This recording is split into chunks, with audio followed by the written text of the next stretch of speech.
다가오는 월요일 사회적 거리두기 조치가 2년 1개월 만에 전면 해제됩니다. 정부는 다만 마스크 착용을 계속할지에 대해서는 상황을 2주 더 지켜보기로 했습니다. 한창률 기자입니다. 방역 상황이 안정되고 의료 체계 여력이 확인됨에 따라 그동안 방역 조치의 중요한 상징으로 여겼던 사회적 거리두기를 이 조치를 과감하게 해제하고 있습니다. 밤 12시까지인 다중이용시설 영업시간 제한과 10명까지 허용되던 사적 모임 인원 제한이 다음 주 월요일부터 전면 해제됩니다. 허용 인원을 제한했던 행사와 집회, 종교시설 인원 제한도 동시에 없어집니다. 더 나아가 25일부터는 영어관 실내 체육시설, 종교시설 등 실내 다중이용시설에서 음식물 섭취도 가능합니다. 지난해 오미크론 확산에 따라 잠시 멈췄던 단계적 일상회복도 이제 다시 시작할 수 있게 된 겁니다. 현재 정부는 지난달을 정점으로 코로나19 유행 규모가 감소세로 전환되고 위중증 환자와 사망자 규모도 줄어들고 있다고 설명했습니다. 중환자 병상 가동률도 50% 밑으로 낮아져 의료체계 여력이 안정화되고 있어 관리법인 내에서 유행사항을 대응할 수 있을 것이라 판단했습니다. 이에 따라 코로나 감염 등급을 오는 25일부터 2등급으로 조정해 현재 격리 의무 사항을 격리 경고로 전환한다고 밝혔습니다. 다만 마스크 착용 의무에 대해서는 현행 기준을 유지하고 실외 마스크 착용은 방역 상황을 평가한 뒤 2주 후에 조정 여부를 다시 논의하기로 했습니다. 한국경제TV 한창률입니다. 자그마치 2년이 넘는 긴 터널이었습니다. 사회적 거리두기가 처음에는 하나의 사회 운동으로 시작했다는 점 알고 계십니까? 지난 2020년 3월 정부가 이 거리두기 규제를 본격 시행하기 이전에도 이미 우리 시민들 스스로가 감염병 예방을 위해 자발적으로 노력했다는 얘기입니다. 방역이냐 민생이냐 지난 2년 동안 이 논쟁은 우리 내부에서는 끝없이 이어졌습니다만 결과적으로는 이런 이 시민의식과 방역 조치들 덕분에 이 기간 우리 기업들의 위상이 해외에서 크게 제고된 것만큼은 분명해 보입니다. 국민 대다수가 백신을 맞고 지난해 말 이 정부가 단계적 일상 회복을 선언한 후 우리는 질서 있는 복귀를 했습니다.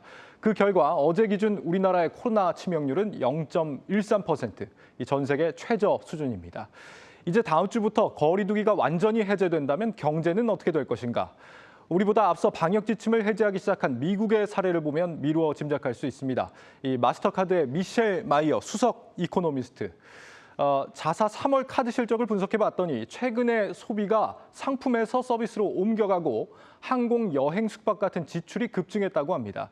공연, 여행, 외식 같은 리오프닝 종목들의 회복이 말뿐이 아니라 실제 데이터로 입증이 되고 있다, 이런 의미입니다. 거리두기 해제에 대한 기대감은 벌써 거리로도 번지고 있습니다.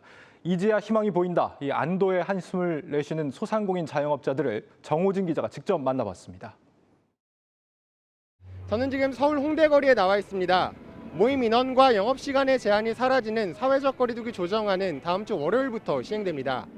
하지만 이곳에는 주말 저녁을 앞두고 금요일을 즐기기 위한 시민들이 하나둘씩 모여들고 있습니다. 시민들은 잠시 멈춰섰던 일상이 다시 회복되는 데에 대한 기대감을 숨기지 않았습니다. 워낙 또 사람들이 답답하기도 했었으니까 그래서 좀 푸는 거에 대해서 그래서 그런 거 때문에 좀 긍정적으로 생각한다고 생각을 해요. 해외도 많이 그렇게 막 하는 데도 있고 그러니까 풀려도 괜찮지 않을까.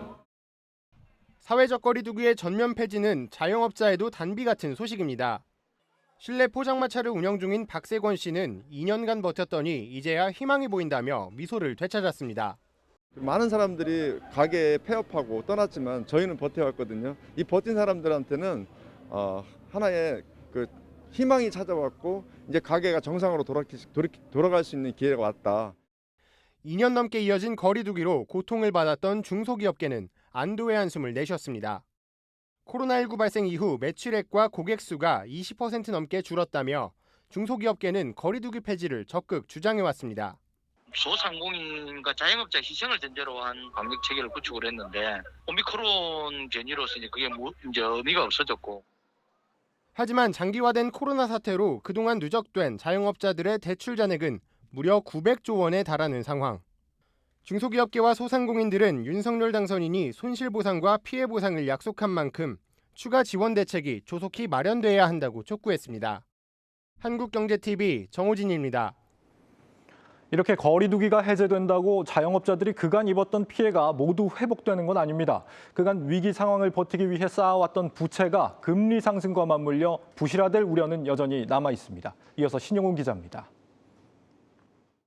지난해 말 기준 자영업자들의 대출 잔액은 총 909조 6천억 원. 코로나19 유행 전인 2019년 685조 원 규모였던 것과 비교하면 32.8%나 늘었습니다. 이 같은 추세는 올 들어서도 이어지고 있습니다. 5대 시중은행의 1월과 2월 자영업자 대출 잔액은 각각 1조 6천억 원과 2조 1천억 원이 증가했습니다. 코로나19로 매출은 줄었지만 갚아야 할 대출금은 늘면서 적자 가구도 증가 추세에 있습니다. 장사로 번 돈으로 대출이자를 못 갚는 적자 가구는 지난 2020년 초 70만 가구에서 지난해 말 78만 가구로 2년 새 8만 가구가 늘었습니다. 전체 자영업자의 17% 정도가 번 돈보다 나가는 돈이 더 많은 셈입니다. 4차례에 걸쳐 연장된 정부의 자영업자 대출 만기는 오는 9월로 끝납니다. 거리두기 제한은 없어졌지만 자영업자들의 매출이 완전히 회복되기까진 시간이 필요한 만큼 또 한 차례의 대출 연장을 고려해야 한다는 목소리도 나오고 있습니다. 자영업자들이 결국에는 소비자들이 구매하는 물품 가격하고도 관련이 있지 않습니까? 그런 관점에서 이제 보면은 자영업자들이 조금 여유가 있어야 물가라든지 이런 데 대한 2차적인 효과가 유지가 될 것 같으니까 자영업자에 대한 부분을 보류를 해주는 게 맞다고 생각이 들거든요. 다만 신용 등급이나 매출 상황에 따라 상황 옵션을 달리하거나 배드뱅크를 설립해 부채 총량과 부실 대출을 관리하는 전략도 필요하다고 입을 모읍니다.